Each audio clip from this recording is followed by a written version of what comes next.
Cliff May is the president at the Foundation for Defensive Democracies. He joins us now from Washington, D.C. Cliff, how well did the president, in your view, make his case for action? Pretty well, I would say.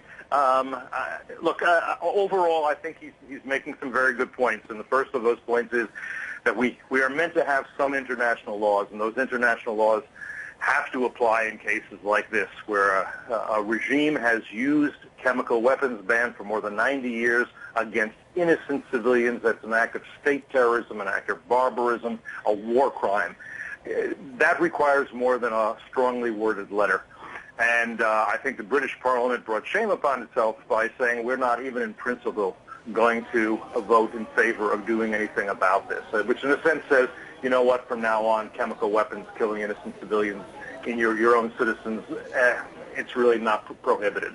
So I think overall I'm with the president, and you don't hear me say that all the time. So what do you think is going to separate U.S. Congress, the U.S. Congress, from the British Parliament in reaching what I think you're implying will be a different decision than the British reached? That's my best guess. And I think the reason is because the argument that the president is making and the argument that Secretary of State Kerry has made, and perhaps it can be made better and will be, is, again, that there is such a thing as laws of war. And when those laws of war are egregiously violated, as they have been in Syria, the so-called international community has only two choices, and one is to take strong action to say this is intolerable and unacceptable and to deter it in the future, or to say, you know what, we may not use chemical weapons, but that's our choice. If others want to use chemical weapons, if others want to carry out mass murder of their own civilians, if others want to commit genocide, we really, that's their business, not ours. I don't think American congressmen, most of them, are going to say that, but I could be wrong. We're speaking, in case you're just joining us, with Cliff May, president of the Foundation for Defensive Democracy, speaking with us from Washington, D.C. Cliff, reflect for a moment on some of the other points that the president brought up about the importance of maintaining this democracy, but also ensuring that U.S. allies are not endangered by a dictator's wanton disregard for the rules. Well, that's, again, look, the idea of there being some laws of war, the idea of there being even international law goes back a very long time. And part of the basis of that is there will be conflicts.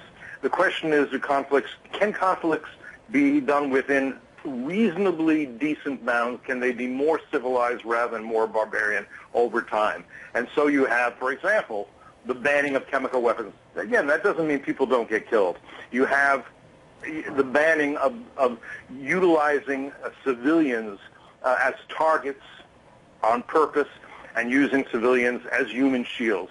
We haven't done a lot about that in recent years. You have, after World War II, the idea that genocide should never again be permitted.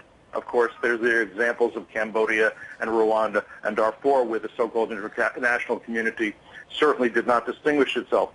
But he is saying if we don't draw a line here, in this case, where we know that chemical weapons have been used specifically against women and children, again, this goes back to the Middle Ages, that you don't do that. If we don't do anything, if we just turn a blind eye to it, then we've essentially justified and legitimized it, at least for our enemies, even if we won't do it.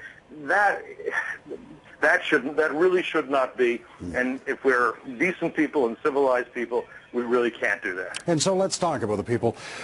Cliff, the American public, at this point, after so many years at war, they are war-weary. They are war-wary as well.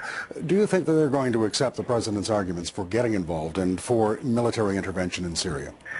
If he makes them forcefully and he makes them persuasively, he does more of what he has done today and what John Kerry began to do last week, which we haven't seen in the past. Absolutely, yes.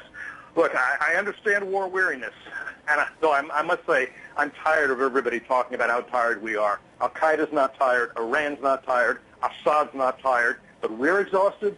The British vote in Parliament last week really reminded me of 1933. And anybody knows his history knows that the Oxford Union had a debate at that point. And the resolution was, we will not, under any circumstance, fight for king and country. That was at a time when the specter of fascism and Nazism was rising on the continent. It was a shameful day Of course, the British were war-weary after World War I. Interestingly enough, the Germans were not. And I think that what we saw in the British Parliament last week was an echo of the Oxford Union debate of 1933, and I'm embarrassed for the British over it. Cliff May, president of the Foundation for Defense of Democracies, speaking with us from Washington, D.C. Cliff, thanks so much for your analysis. My thanks to you.